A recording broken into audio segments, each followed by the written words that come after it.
Negotiations right now are underway on Capitol Hill regarding this proposal to inject $1.8 trillion into businesses and households. But as we see Democrats and Republicans going back and forth over the details, are these checks that are ranging from $600 to $1,200 for the working middle class even enough to keep people on their feet?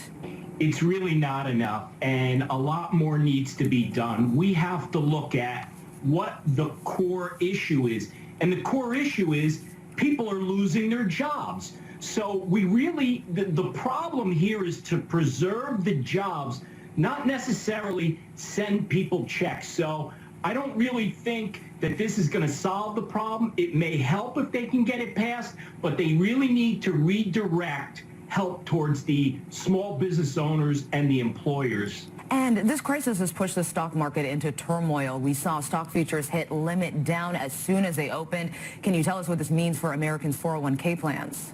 Well, there's no question that it's going to be a rough ride ahead. I think that we're going to see the market literally be all over the place. This stock market is very, very headline sensitive, and I'm not so sure whether we're going to be getting a lot of positive headlines, at least in the near future. So I think as far as people having their 401ks, they're going to have to relax a little bit and ride out the storm, because we are really in uncharted territory here. Definitely. And we heard President Trump say a recession is likely. Now, given the abrupt halt of businesses and personal activity, and at this rate, do you see the situation possibly even turning into a depression down the road? Or can you see the economy turning around? I don't think that there is any doubt that we are really going to have some trouble ahead. With the amount of people that are going to be potentially unemployed here, I don't know if we want to say recession, depression. I would just say we're in for extraordinarily challenging times, and I'm not so sure that we really bounce back from this so quickly. It really depends on what type of programs the government can put in place to try to keep this economic downturn as limited as possible. And is there a possibility to recover some of the loss of economic activity? I think it's going to take a long time to recover from this.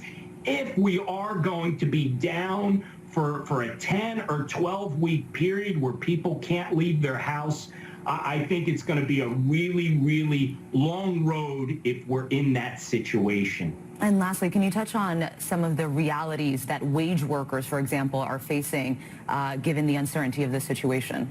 Hourly employees particularly are going to have a difficult time getting through this, because generally speaking, those are the people that are the first to go. So now, no work, no pay. How do they survive? It really goes back to the point I made before. We need to figure out how to have these businesses not close. And my concept of that, especially if the federal government wants to support this, is to have business interruption insurance that is generally not covered by a virus.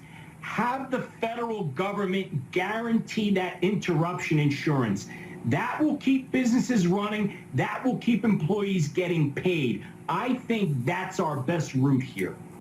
And Kenneth, on that note, he points out that industries like the airline industry, they will bounce back because the government won't let them fail. But for restaurants, it's going to be a lot harder. They're going to be devastated because they don't have a lot of excess capital. And we just think about the American worker, the average one is going to have a tough time. Do you see industries that have been hard hit, like the restaurant industry, as well as the airline industry, even surviving something like this? Well, I think the airline industry is going to come back, because that's a large industry, and I don't really believe that the government is going to allow them to fail.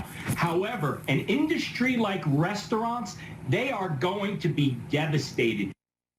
An investment bank, Morgan Stanley, is predicting the gross domestic product could drop by 30% in the second quarter.